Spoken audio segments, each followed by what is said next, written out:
Parts training video. In this video we're going to be using the S&P Calibrator, calibrating a DC TIG welder using Specialist Machine Parts Elect Doc program. The first thing we're going to do is open a calibration form and then hit create new. We're calibrating this for the first time for a fresh customer, and then enter the customer's name and address.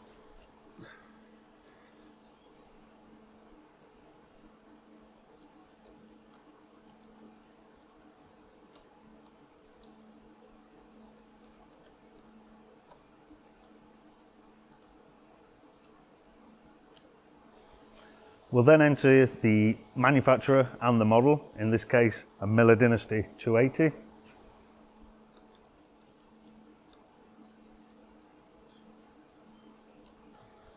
And then enter the serial number. We'll get the serial number from the data plate, in this case of MJ070259L. We'll enter that here.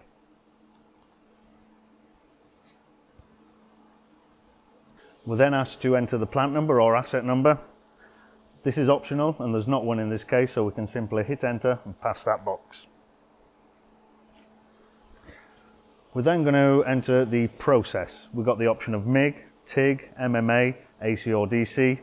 On this machine we're going to be calibrating in DC TIG only. We'll then enter the type of equipment that we're going to be calibrating.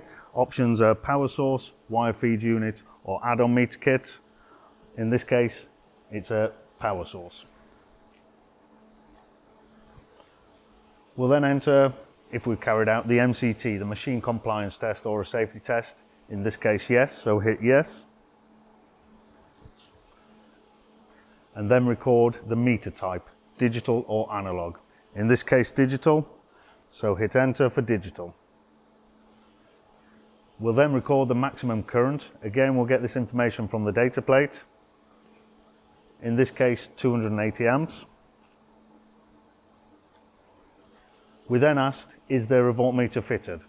In many cases, there are only amp meters, in which case we could do an amps only calibration, but we do have a voltmeter, so we'll click yes.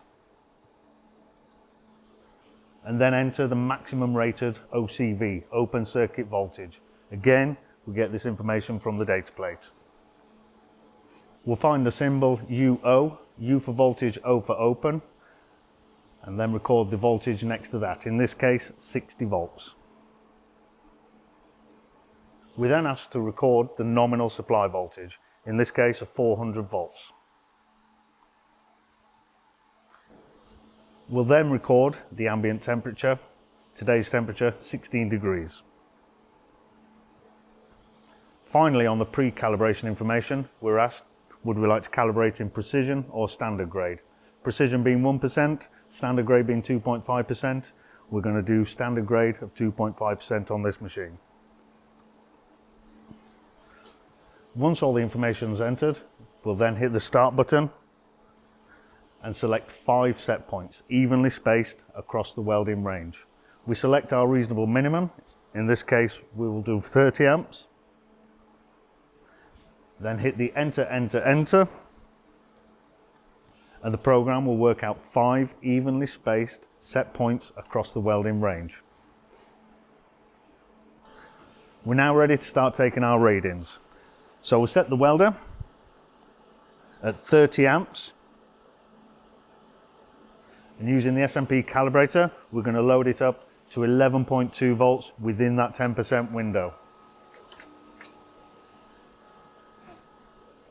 So we've got the welder reading 30 amps and 10.6 volts.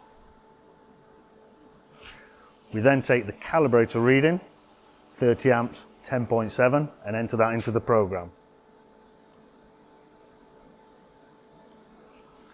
If at any point you have a reading that's out of tolerance, the program will flag that up and actually stop you in your tracks, so you're not going to make a mistake.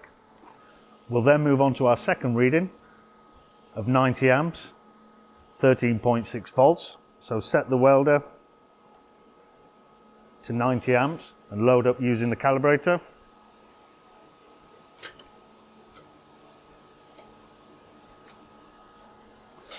So now we have the welder reading 90 amps and 13.4 volts. We record that in the equipment under test.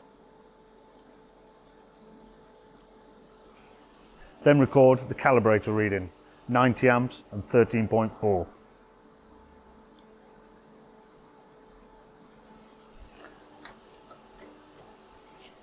We'll then move on to the next reading of 160 amps and 16.4 volts.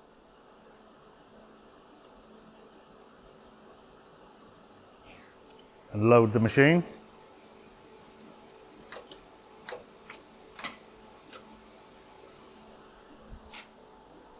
We've got the welder reading 160 amps and 16.7 volts.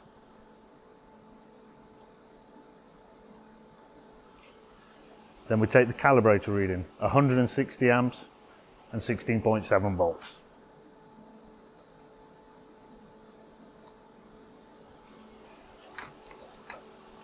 Next, for our penultimate reading, 220 amps and 18.8.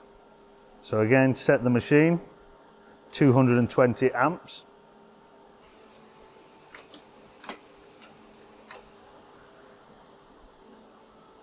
And record the equipment under test, the welder, 220 and 18.9.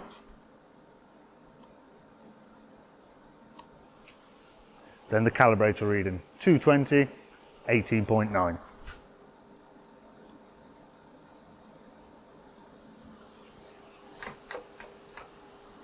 Now for the final reading at maximum, 280 amps.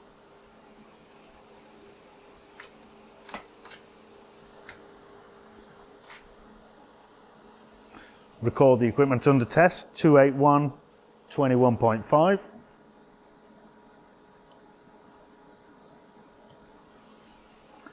And the calibrator reading of 280, 21.3.